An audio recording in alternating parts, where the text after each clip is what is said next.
A rich man sees beggar girl praying for son in coma, and his life changes after that. Harrison Sterling never imagined that a routine visit to Metro General Hospital would completely change the course of his life. The 52-year-old businessman had built a real estate empire that earned millions per month, but at that moment, standing in the corridor of the pediatric wing, he felt a tightness in his chest that all his money couldn't explain. The scene he witnessed left him paralyzed. A teenager of about 17 in worn and patched clothes was kneeling beside a hospital bed where a boy of about 8 had lain motionless for 3 weeks. Her desperate prayers echoed through the quiet, early morning corridor, begging forgiveness for not having money to pay for a better doctor, promising any sacrifice to see the boy wake up. "Please, God, I'll do anything. I'll work more, I'll sleep less, I'll eat even less. Just make him wake up," murmured the young woman, holding the boy's small, pale hand. Harrison had gone to the hospital to visit Patrick, one of his company employees who had suffered a work accident. He was used to the efficiency of private hospitals, with their silent corridors and impeccable service. Here, however, the constant noise of medical equipment mixed with groans of pain and the whispered conversations of worried family members. When he was about to leave, after briefly speaking with Patrick, something caught his attention. The cheap necklace the young woman wore around her neck was identical to the one his sister Claire used to wear when she disappeared 20 years ago. It couldn't be a coincidence. It was a simple necklace made of colored beads in a specific pattern he had never seen anywhere else. The young woman noticed she was being watched and, embarrassed, tried to hide behind the chair. Her abrupt movements knocked over an old photo that was on the small table next to the bed. Harrison approached to help her pick up her belongings, but when he saw the image, his heart nearly stopped. In the faded photograph, he immediately recognized his sister Claire, very young, hugging a baby in her arms. The woman in the photo was smiling, but her eyes held a deep sadness he remembered well from their last days together. "Sorry, sir. I didn't mean to bother anyone," said the young woman, trying to take the photo back from Harrison's trembling hands. "Wait," he murmured, still in shock. "This woman in the photo, how do you know her?" The young woman hesitated, looking around as if searching for an escape route. Her large dark eyes carried a weariness that shouldn't exist in someone so young. "She was my mother," she finally replied in a low voice. "Why are you asking?" Harrison's world collapsed at that moment. That ragged girl who slept in the hospital corridors and survived on leftover food was his niece, the daughter of the sister he and the whole family had thrown out of the house 20 years ago. Dear listener, if you are enjoying the story, please take a moment to leave a like and especially subscribe to the channel. It helps us a lot as we are just starting out. Now continuing. "What's your name?" asked Harrison, trying to control the emotion in his voice. "Maya," she replied suspiciously. "Maya Jenkins. My mother's name was Claire." Jenkins was my mother's maiden name, thought Harrison. Claire had gone back to using her maiden name after the family rejected her. "Maya, I need to talk to you. Let's go to the hospital cafeteria. I can't leave here. Toby might wake up and I need to be here when that happens," she said, stroking the face of the boy in the bed. "Toby is your brother." "He's my son," replied Maya, with a mixture of pride and pain in her voice. Harrison felt as if he had been punched in the stomach. Your niece, who should have been only 17, was already a mother, and by the state they were in, there was a story of suffering behind that situation. He sat in the chair next to the bed, observing the young woman better. Now that he knew who she was, he could clearly see Claire's features in her face, the same expressive eyes, the same shape of the nose, the same determination in her gaze that his sister always had. "Maya, I'm Harrison Sterling. I was your mother's brother." The young woman stared at him with an expression of complete disbelief, then of anger. "You're lying. My mother had no family. She always said she was alone in the world." "She wasn't lying when she said that," Harrison sighed deeply. "We abandoned her when she needed us most. When she got pregnant very young, my parents threw her out of the house, and I did nothing to stop it." Maya stood up abruptly, her fists clenched. "So you're one of them." "Oh, One of the ones who made my mother suffer so much that she cried every night, calling for the family that rejected her. Maya, I know you have every reason to hate me, but I want to help. I want to help you and Toby." "Help?" she laughed bitterly. "Where were you when my mother had to give birth alone on the street? Where were you when she went hungry to feed me? Where were you when she got sick and didn't even have money to buy medicine?" Each of Maya's words was like a stab to Harrison's heart. He had spent the last 20 years building wealth, while his sister and his niece lived in misery just a few miles away. A nurse approached to check Toby's vital signs. It was Mrs. Edith, a woman of about 60 who had worked at the hospital for over 30 years. "How is he today, Maya?" asked the nurse with maternal care. "The same, Mrs. Edith. No changes," replied Maya, sitting back down by the bed. "And you? Have you eaten anything today?" Maya didn't answer, but Harrison noticed she averted her eyes. Mrs. Edith sighed and turned to him.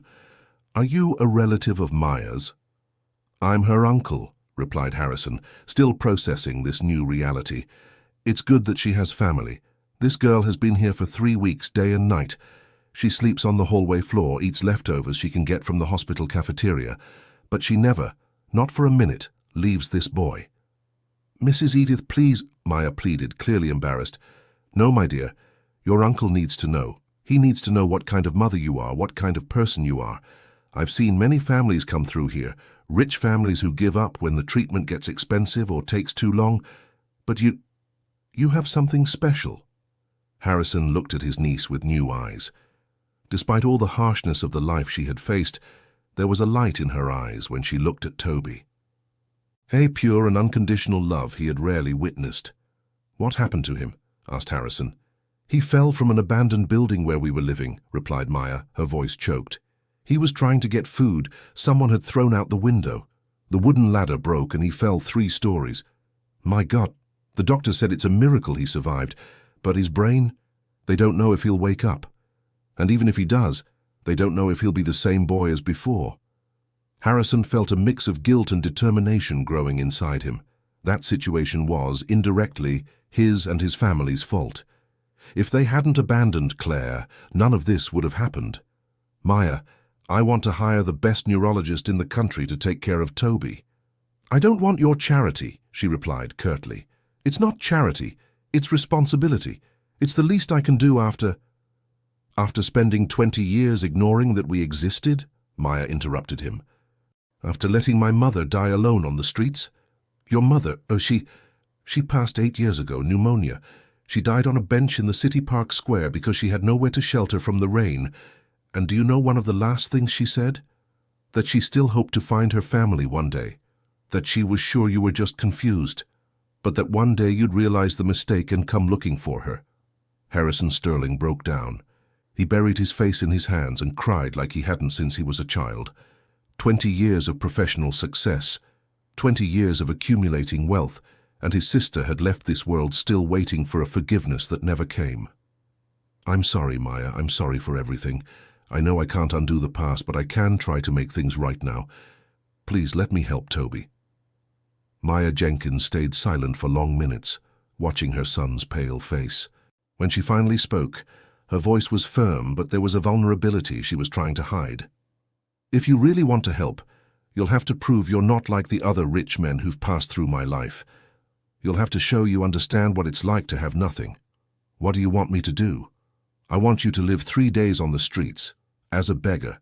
No money, no cards, no cell phone, nothing but the clothes on your back.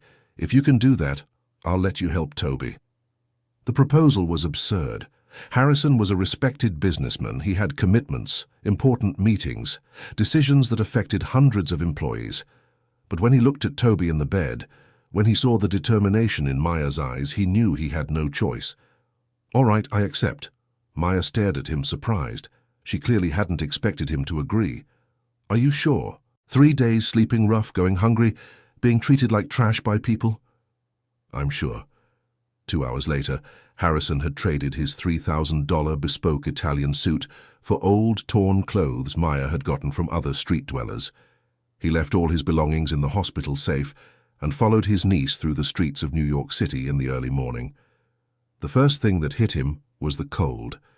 Even though it was summer, the early morning was freezing, and the thin shirt he wore offered no protection. Within minutes, his teeth were chattering uncontrollably. "The first rule of the street is to find a place to shelter from the wind," Maya explained, guiding him to an underpass. "Here we can sleep a few hours without being bothered." Under the expressway overpass, there were about 15 people, men, women, some children, all wrapped in dirty blankets or cardboard, trying to keep body heat. The smell was strong, a mix of urine, alcohol, and bodies that hadn't seen a shower in a long time. "Everyone, this is my Uncle Harrison," Maya introduced. "He's going to stay with us for a few days." The reactions were varied. Some greeted him with suspicion, others completely ignored him. A man of about 40 with scars on his face approached. "Maya's uncle, huh?" he said, looking Harrison up and down. "You don't look like street folk. Where are you from?" "It's a long story, Gus," Maya replied, "but he's here to learn." "Learn what? How great it is to be in need." He laughed bitterly. "Well, if Maya's vouching for you, it's fine. But here we share everything. Food, blankets, problems. You'll have to do your part." Harrison nodded, still trying to process the situation he was in. 12 hours ago, he was in his 3,000-square-foot penthouse, planning his business expansion. Now he was sharing a piece of cardboard with strangers under an overpass. The first night was the hardest of Harrison Sterling's life. The cold was unbearable. The noise of passing cars didn't stop for a minute, and the hard concrete surface made his whole body ache. But what troubled him most was the feeling of total vulnerability. No matter how hard he tried, he couldn't relax, always alert to any danger. When he finally fell asleep, he was awakened by shouts. 2 drunk men were trying to steal the few belongings of an elderly lady. Harrison instinctively rose to help, but Maya held him by the arm. "Don't get involved. You don't know these people. You don't know what they're capable of." "But they're robbing her." "And if you get involved, they might come back tomorrow with more people for revenge. Out here on the street, you have to choose your battles very carefully." It was a harsh lesson for Harrison. In his world, problems were solved with money or influence. Here, the only currency was survival. The second day began with a hunger Harrison had never experienced. It wasn't simply a desire to eat. It was a physical pain that started in his stomach and spread throughout his body. Maya took him to a corner bakery where, if they arrived early, they could get the bread left over from the previous day. "Good morning, Mr. Arthur," Maya greeted the baker, a middle-aged man with an apron stained with flour. "Hi, Maya. How's the boy?" "The same. No changes. Do you have anything today?" Mr. Arthur looked around to make sure no customer was watching, then handed over a bag with a few stale loaves. "That's all today. Sold everything yesterday."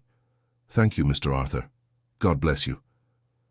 On the way back, Harrison saw Maya divide the 3 loaves with other people who hadn't managed to get food. She kept only half a loaf for herself, but made sure the children ate first. "Why did you do that?" asked Harrison. "You barely have anything to eat yourself. Because tomorrow it might be me who needs their help. On the street, we only survive if we look out for each other." It was a life philosophy Harrison had never considered. In the business world, competition was everything. Here, cooperation was a matter of life or death. During the second day, they walked through the city looking for quick jobs. Maya knew several shopkeepers who occasionally needed help carrying goods or cleaning their stores. The payment was always in food or a few coins. "Maya, you need to go back to school," said Harrison as they carried boxes for a small neighborhood market. "School?" she laughed. "I stopped studying when I got pregnant with Toby. No school wants an 11-year-old pregnant girl." 11 years old? Harrison stopped in the middle of the sidewalk. "You got pregnant at 11? Maya's face closed off immediately. "I don't like talking about that." "Maya, I'm sorry, I didn't mean to—" "Forget it. If it happened, it's over. What matters is that Toby was born healthy and is the best thing in my life." Harrison realized there was much more pain in his niece's past than she was willing to reveal. The forced maturity in her eyes told a story of suffering no child should have to face. Dear listener, if you're enjoying the story, please take a moment to like and especially subscribe to the channel. It really helps us who are just starting out. Now continuing. At the end of the second day, as they were returning to the underpass, they were approached by a group of aggressive youths. There were 5 young men, clearly under the influence of drugs, looking for trouble. "Well, look what we have here," said the group's leader, a skinny young man with tattoos all over his face, the street princess and her new boyfriend. "We don't want any trouble, Butcher," replied Maya, keeping her voice firm but not provocative. "Don't want trouble, but you're in our territory. You'll have to pay to pass." "You know we don't have anything," said Maya. "Then you'll have to pay another way," laughed Butcher, looking at Maya in a way that made Harrison feel a murderous rage. "Leave the girl alone," said Harrison, stepping in front of Maya. "Look at that, the little boyfriend wants to play the hero," mocked Butcher. "Old man, you have no idea what you've gotten into." What happened next completely surprised Harrison. Maya, despite being smaller and thinner than any of the guys, faced the group with impressive courage. She picked up a piece of iron from the ground and positioned herself to protect Harrison. "Butcher, you might be stronger than me, but I know these streets better than you. I know where you sleep, I know where you keep your stuff. If you lay a hand on me, I'll make your life a living hell." There was a tension in the air that lasted several seconds. Finally, Butcher spat on the ground and signaled for the others to back off. "You got lucky today, Princess, but your luck's gonna run out one day." When they walked away, Harrison realized he was trembling, not from the cold, but from fear and adrenaline. "How did you do that?" he asked Maya. "Experience. When you've lived on the streets since you were 9, you learn to defend yourself or you don't survive."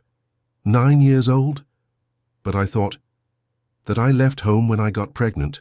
No, I was kicked out long before that. My mother tried to hide me for a while, but when they found out where she was, they threw us out for good. Harrison felt a physical pain in his chest. His niece had spent her entire childhood and adolescence on the streets. She had lost her innocence before even knowing what it was to be a child. On the 3rd and final night of his challenge, Harrison finally understood what Maya wanted him to learn. It wasn't just about being cold or hungry, it was about dignity. It was about discovering that beneath the dirt and the torn clothes, every person there had a story, had dreams, had value. He met Gus, who had been an engineer before losing everything to addiction. He met old Mildred, who cared for 3 orphaned grandchildren on a minimum retirement pension. He met Cody, a young man who had left home at 15 to escape a violent stepfather. Each story was a reminder of how quickly life can change, how anyone can end up in a vulnerable situation. On the morning of the 4th day, when Maya took him back to the hospital, Harrison was a different person. He had lost weight, he was dirty and tired, but he had gained something far more valuable: perspective. "You kept your part of the deal," said Maya as they walked through the hospital corridors. "Now I'll keep mine. Maya, first of all, I want to apologize. For me, for my family, for everything you've been through. And I want you to know that no matter what happens with Toby, you are not alone anymore." For the first time since they'd met, Maya smiled. A small, hesitant smile, but a genuine one. "I always knew my mother had a good family. She talked about a brother who built houses for people to live in, who dreamed of making a better world." "She talked about me?" "Every night before bed. She said that one day you would find me and teach me to be strong like she was." Harrison had to hold back from crying again. Even after everything they had done to her, Claire had never stopped believing in family. When they reached Toby's room, Harrison immediately noticed there were more machines around the bed. Mrs. Edith was checking the monitors with a look of concentration that hadn't been there before. "What's going on?" asked Maya, alarmed. "Easy, dear, it's good news. Dr. Hayes managed to get a spot for Toby with Dr. Julian Vance. He's the best pediatric neurologist in the country." Maya looked at Harrison with suspicion. "Did you do this?" "I called him yesterday before starting the 3 days on the street, but I only asked him to review the case. The decision to accept was his." Dr. Julian Vance arrived 2 hours later. He was a man of about 60 with greying hair and a kind yet determined gaze. He examined Toby thoroughly, reviewed all the tests, and spoke at length with the doctors who had been following the case. "Mrs. Maya," he finally said, "your son's case is complex but not impossible. There is a new treatment we are developing. It's experimental, but it has shown promising results." "Doctor, I don't have the money to pay." The treatment will be fully covered. We've already spoken with the hospital administration, and everything is approved. Maya looked again at Harrison, who only gave a slight nod. It wasn't the time to discuss financial details. "Doctor, what are the chances?" she asked. "With conventional treatment, I'd say the chances of a full recovery are about 20%. With the new treatment, they could reach 60%. It was more hope than Maya had had in 3 weeks. For the first time, she allowed herself to believe that Toby might run, play, and smile again. The treatment began immediately. It was a complex process involving specific medications, specialized physical therapy, and even auditory and visual stimuli to try to awaken the damaged neural connections. Harrison spent the following days dividing his time between his business and the hospital. There was a lot of piled-up work, but he discovered he could be more efficient when he had a real motivation for his actions. It was during one of these visits that he learned the full story of Maya's past. She had been born when Claire was only 15. The father had disappeared as soon as he learned of the pregnancy, and Claire's family had thrown her out of the house. "My mother always told me that you built beautiful houses," Maya said as they watched Toby during a physical therapy session. She said that one day she would work in one of those houses, that she would have a decent life. "Why did you never look for me?" asked Harrison. "We did. When I was 5, my mother got your address and went to your company, but they said you were traveling and didn't know when you'd be back. She left a message, but no one ever called back." Harrison vaguely remembered that time. There were many people looking for jobs or financial help. His secretary had probably filed the message away without giving it importance. "And you tried other times?" "A few more, but they always had excuses, until my mother gave up. She said maybe it was better not to bother, that you probably had a good life and didn't need to know about our problems." It was painful to realize how many opportunities had been lost, how many years of suffering could have been avoided if he had been more attentive, more human. 1 week after the treatment began, there was the first significant improvement. Toby moved his right hand slightly during a physical therapy session. It was a small movement, almost imperceptible, but it was enough to make Maya cry with joy. "He's coming back," she whispered, holding her son's hand. "Toby, Mommy is here. Mommy will always be here." Dr. Vance was cautiously optimistic. "It's a good sign, but it's still too early to celebrate. The brain is a complex organ. Sometimes there are sudden improvements followed by periods of stability. We need to be patient." But for Maya, any progress was a victory. For the first time in almost a month, she left the hospital to take a proper shower and eat a decent meal. Harrison took her to a small apartment he had rented near the hospital. It wasn't luxurious, but it was clean, safe, and had everything she needed. "I can't accept this," said Maya, looking around. "It's not a gift, it's a necessity. You need to be healthy to take care of Toby, and you need a fixed address to handle the documentation." The issue of documentation was another problem Harrison had discovered. Maya had never been officially registered. She had no ID card, no social security number. Officially, she didn't exist. And without documents, she couldn't even sign the consent forms for Toby's treatment. "How did you manage to register Toby's birth without having documents?" asked Harrison. "Mrs. Hazel, a midwife from the neighborhood, knew a clerk at the city clerk's office who sometimes looked the other way for special cases. It cost a lot of money, but we managed." Harrison activated his lawyers to resolve Maya's situation. It was a complicated process, but not impossible. There were legal precedents for people who had lived on the margins of the system for a long time. Meanwhile, he also began to investigate more about what had happened to Claire. He hired a private detective to trace his sister's last years of life. The report he received was devastating. Claire had tried for years to maintain a stable life. She had worked as a cleaner, a street vendor, a recyclable materials collector, always trying to save enough money to rent a small place where she could raise Maya with dignity. But life on the streets was relentless. There were times of greater difficulty, when work was scarce or when she fell ill. In those moments, she and Maya ended up back on the streets. The detective also discovered that Claire had tried to contact the family several times over the years. Not only Harrison, but also their parents and other siblings. always without success. She never lost hope, reported the detective. People who knew her back then say she always talked about her family. She said she was sure that one day there would be a reconciliation. Harrison kept this information to himself. He didn't want to cause Maya more pain by revealing how many times her mother had tried to come home. 2 weeks after the start of the treatment, there was another breakthrough. Toby opened his eyes. He wasn't fully conscious, but it was significant progress. "Toby," Maya called softly. "Mommy is here, my love." The boy's eyes moved toward his mother's voice, but there was still no real recognition. Dr. Vance explained that this was normal. Consciousness returned gradually, as if he was slowly emerging from a very deep sleep. "Now it's important to provide constant stimulation," the doctor advised. "Talk to him, tell stories, play music he likes. The brain needs to be constantly stimulated to create new connections." Maya began to talk to Toby constantly. She told him about the day, about the people who were rooting for him, about the plans they had for when he got better. "You know, Toby, you have a great uncle now. Uncle Harrison is Grandma Claire's brother. He's really nice and he's helping you get better." It was during one of these conversations that the next miracle happened. Harrison was leaving the room when he heard Maya humming a soft melody. It was a simple song, almost a whisper. Immediately he recognized the tune.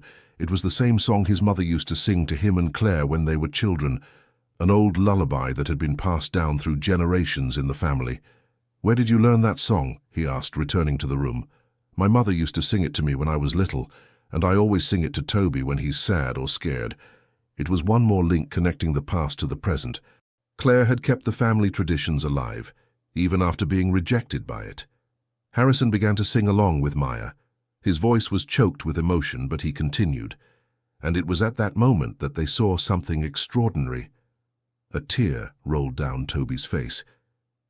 "He's listening," whispered Maya. "He's understanding."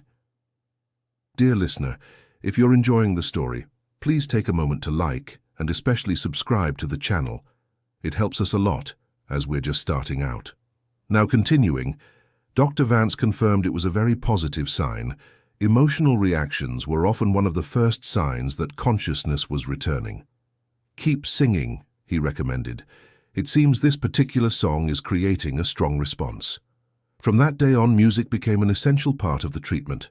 Harrison brought a small stereo to the room and recorded several songs from the family. Maya learned other melodies that Claire used to sing. It was during one of these music sessions that Toby spoke for the first time. A whispered word, almost inaudible. "Mum." Maya broke down in tears. 3 weeks of constant vigil, 3 weeks of alternating hope and despair, and finally her son was coming back to her. "I'm here, my love. Mommy is here," she repeated, kissing the boy's forehead. Toby tried to smile, a weak but recognizable movement. His eyes, though still confused, showed signs of recognition. Recovery from that point on was faster than anyone expected. Within days, Toby was speaking simple phrases, recognizing people, and even trying to sit up in bed. "Mom, where are we?" he asked one morning. "At the hospital, my love. You had an accident and the doctors are taking care of you." "Can I go home?" It was a simple question, but it carried immense weight. Maya and Toby didn't have a home in the traditional sense. They had spent their whole lives in temporary places, makeshift shelters, always on the move. "We're going to have a real home now," Maya promised. "Uncle Harrison is helping us." Toby looked at Harrison with curiosity. "Are you my uncle?" "I'm your great-uncle, actually. I was your grandmother, Claire's brother." "The grandma who went to heaven?" "That's right. She would be very happy to know you're getting better." Toby's innocence was comforting. Despite everything he had been through, he still maintained the ability to trust, to accept the love and care he was now receiving. During Toby's recovery period, Harrison had time to reflect on his own life. He had built a business empire, but had completely neglected the human aspects of existence. His wife, Victoria, had returned from a business trip and was shocked to learn about Maya and Toby. Initially, she was suspicious. "Harrison, are you sure this girl is really your niece? She could be a scammer taking advantage of your generosity." "Victoria, I saw the picture of Claire. I recognized the necklace. And besides, just look at her. She looks just like Claire when she was young. Even so, you need to be careful. These people learn to manipulate feelings to get money. Victoria's attitude deeply bothered Harrison. It was exactly this kind of thinking that had led his family to reject Claire decades ago. These people, he repeated. Victoria, this girl is family. She's my niece, and even if she weren't, after everything she's been through, she deserves our help. All right. I'm just asking you to be careful. The tension between Harrison and Victoria grew as he became more involved with Toby's recovery and caring for Maya. Victoria couldn't understand why her husband was dedicating so much time and resources to people who, in her opinion, were strangers. The situation reached a peak when Victoria discovered that Harrison had hired private tutors for Maya to resume her studies. This has gone too far, Harrison. You're spending a fortune on this girl, and for what? For her to have an education she'll never be able to properly use. Why do you think she won't be able to take advantage of it? Because she's poor? Because she lived on the street? Because people like her lack the necessary foundation to keep up with advanced studies? It's a matter of reality, not prejudice. It was at that moment that Harrison realized how far he had grown from the woman he had been married to for 15 years. Victoria had become a person he didn't recognize, or perhaps she had always been this way and he had never noticed. Victoria, this conversation is over. Maya is family, and she will receive all the support I can give. If you can't understand that, perhaps we need to rethink our relationship. Victoria left the house that night and went to her mother's. It was a clear sign that the marriage was going through a deep crisis. Harrison shared his concerns with Maya during one of the visits to the hospital. "Uncle Harrison, you can't end your marriage because of us," she said. "Toby and I have already caused too much trouble in your life." "You haven't caused any trouble. In fact, you've shown me what the real problems in my life are. A marriage where there is no compassion, where there is no genuine love for others, is not a marriage worth preserving." "But you must love Aunt Victoria." "I thought I did. But true love means wanting to grow together. It means supporting the right things. It means sharing common values. I'm discovering that Victoria and I no longer have any of that." It was a difficult conversation to have with a 17-year-old, but Maya displayed an emotional maturity that constantly impressed Harrison. "My mother always said people come into our lives for a reason," said Maya. "Sometimes to teach us something, sometimes to challenge us to be better. Maybe Aunt Victoria has fulfilled her role in your life." Maya's wisdom was surprising. Despite all the hardship she had faced, or perhaps because of it, she had a deep understanding of human relationships and the transient nature of the connections we make. Meanwhile, Toby continued to recover quickly. He could already walk with assistance, and his speech was practically normal. Dr. Vance was impressed with the progress. "It's one of the fastest recovery cases I've ever seen," he remarked. His mother's constant love and care made all the difference. "Doctor, how much longer will he need to stay in the hospital?" asked Maya. "If he keeps progressing like this, 2 more weeks. After that, we'll need some outpatient physical therapy sessions, but he can go home." Home. It was a word that was beginning to have real meaning for Maya and Toby. Harrison had bought a small but comfortable apartment, 2 blocks from the hospital. There were new furniture, proper clothes, books, and toys for Toby. "Uncle Harrison, this is too much," protested Maya when he took her to see the apartment. "We don't need all this." "Yes, you do. You deserve to have a real home, a place where you can feel safe and happy." The apartment had 2 bedrooms, a small but cozy living room, a fully equipped kitchen and a bathroom with a bathtub. For Maya, who had spent years using public restrooms, having a bathroom just for them was almost an unimaginable luxury. "Toby is going to love it here," she said, exploring the room that would be her son's. There was a small bed, a wardrobe, a study desk, and several shelves for books and toys. "And you? Do you like your room?" Maya entered the room that would be hers. It was simple, but it had everything a young woman could want: a comfortable bed, a spacious wardrobe, a desk for studying. "It's perfect," she whispered, running her hand over the new bedspread. "My mother always dreamed of having a place like this. She would have been so proud to see the strong, courageous woman you've become," said Harrison. "Sometimes I feel like she's watching over us, especially when Toby was in the coma. I felt she was there, protecting him." It was a comforting belief, and Harrison didn't want to question it. If faith in a spiritual protection helped Maya endure the difficult moments, then it was something valuable. A week later, the day of Toby's discharge arrived. He was almost fully recovered, with only some minor limitations that would be resolved with physical therapy. "Mommy, are we really going to live in a house?" he asked, as Maya helped him get dressed. "Yes, we are, my love. And you'll have your own room with a big bed and lots of toys." "And books? Will we have books?" Toby's question touched Harrison's heart. Even at such a young age, the boy already valued education and knowledge. "As many books as you want," promised Harrison. Leaving the hospital was emotional. Mrs. Edith and other staff who had followed the case came to say goodbye. Many had tears in their eyes. "Take good care of yourselves," said Mrs. Edith, hugging Maya. "And remember, you'll always have a family here at the hospital." During the drive to the apartment, Toby was fascinated, looking out the car window. He had spent almost 2 months hospitalized and was seeing the outside world with new eyes. "Mummy, look at all the cars and all the people." "Yes, son, the world is big and full of interesting things to discover." When they arrived at the apartment, Toby ran from room to room, exploring every corner of his new home. His joy was contagious. "Uncle Harrison, thank you for taking care of us," he said, giving his great-uncle a hug. "You're welcome, Toby. Now you are my family, and family always takes care of each other."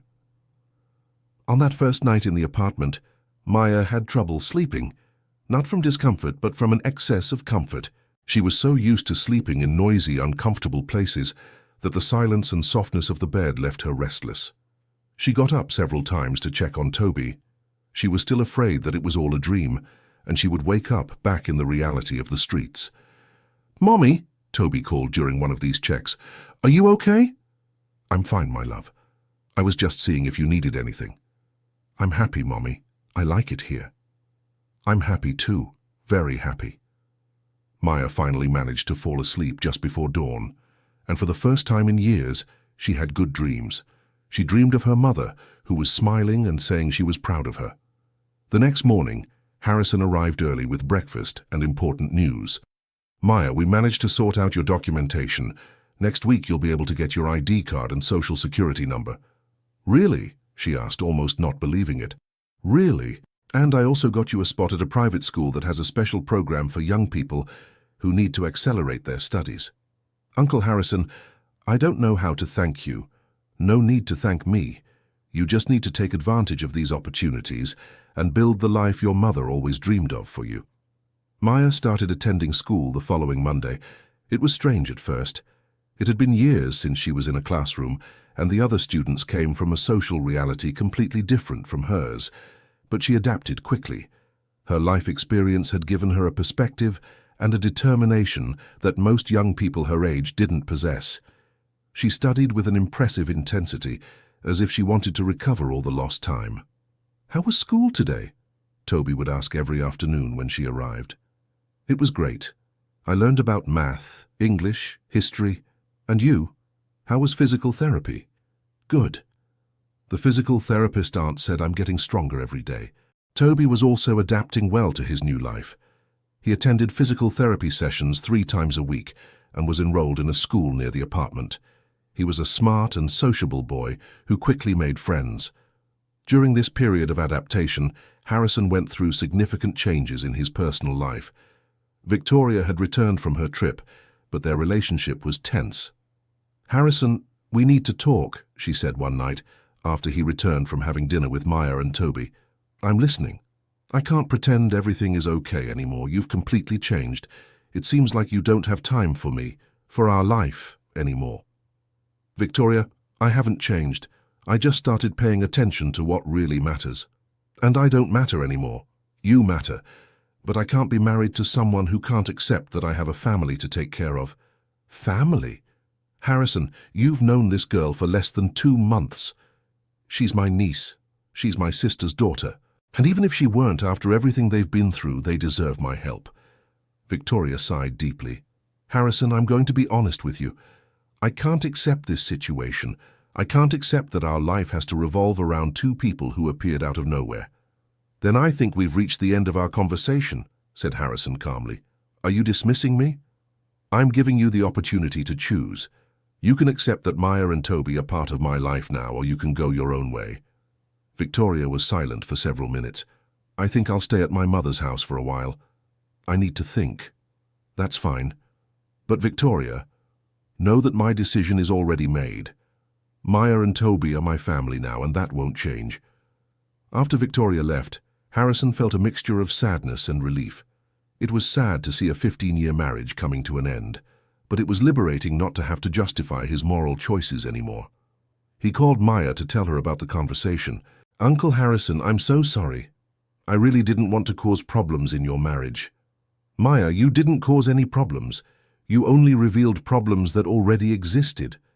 A marriage where there is no understanding and compassion is not a true marriage. What are you going to do now? I'm going to move forward.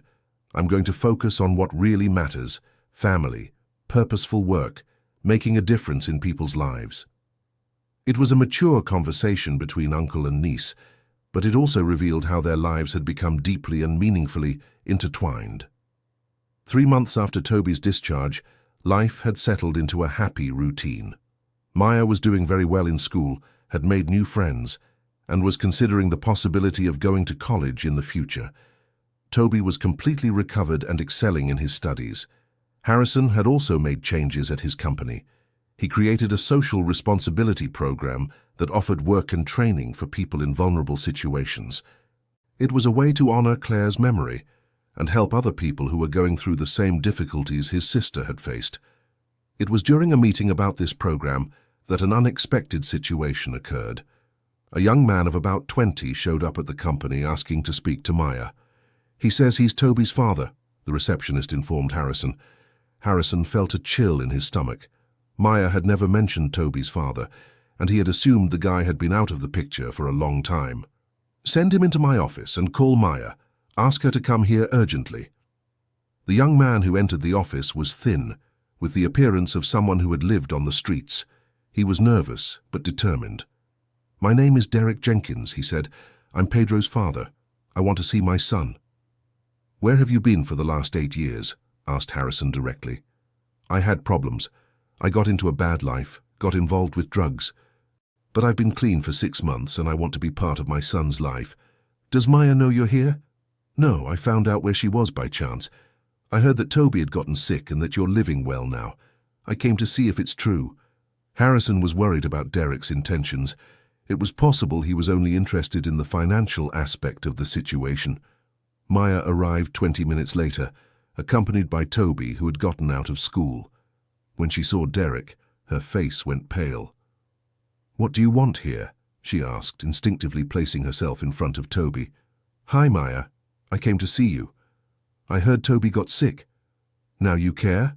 After 8 years of being gone? Toby hid behind his mother, clearly frightened by the tension in the room. Maya, I know I did wrong things, but I'm different now. I want to know my son. Your son? Maya's voice was heavy with contained anger. You abandoned us when I was 5 months pregnant. You disappeared when Toby needed you most. Now you show up here wanting rights? I was young, I was confused. You were 15, I was 11. I was a child and I still didn't abandon my son. The revelation of how old Maya was when she got pregnant left Derek visibly uncomfortable. Harrison realized there was much more complexity to this situation than he had initially imagined. Derek, I think it's best you leave, said Harrison. If you really want to be part of Toby's life, you'll have to prove you've changed. And that doesn't happen by showing up here unannounced and scaring the family. Family? And who are you to say what's best for my son? I'm the person who was here when he almost lost his life. I'm the person who paid for the treatment that saved him. I'm the person who gives him love and care every day. Derek looked around the luxurious office, then at Harrison's expensive clothes. I get it. Now that you have money, you think you can keep me from seeing my son. Nobody is keeping you from anything, Maya intervened. But you'll have to prove you've really changed, that you can be a present and responsible father. And how am I supposed to do that if you don't give me a chance? It was Toby who resolved the situation. He came out from behind his mother and looked at Derek with curiosity. "Are you really my dad?" he asked with the typical innocence of a child. "Yes, son. Why did you never come to see me before?" Toby's simple and direct question left Derek speechless. It was impossible to explain to an 8-year-old the complex reasons that lead a teenager to abandon his family.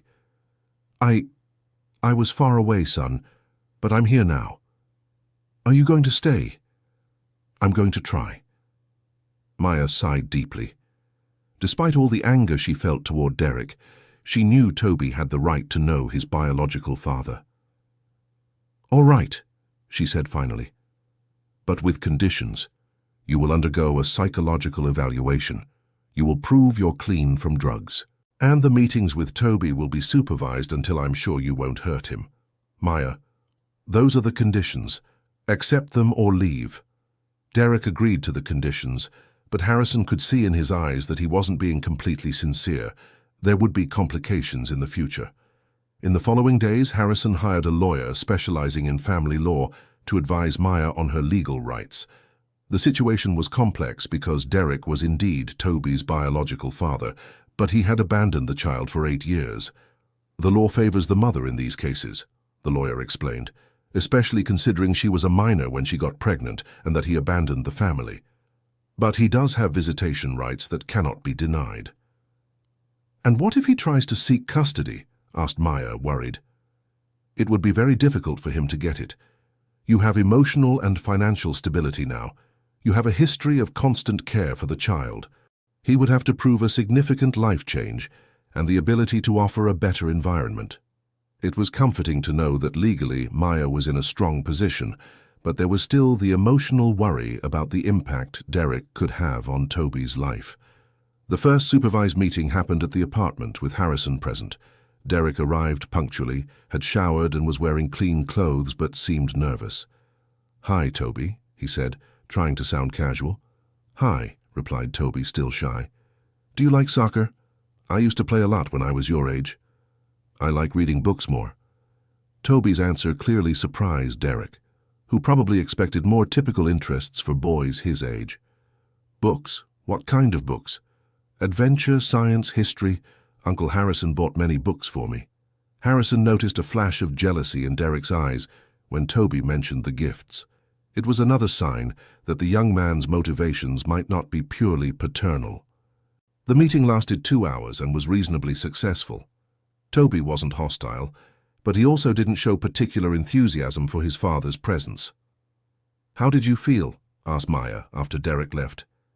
"He seems nice, but I don't know if I want him to be my dad. I like things the way they are now."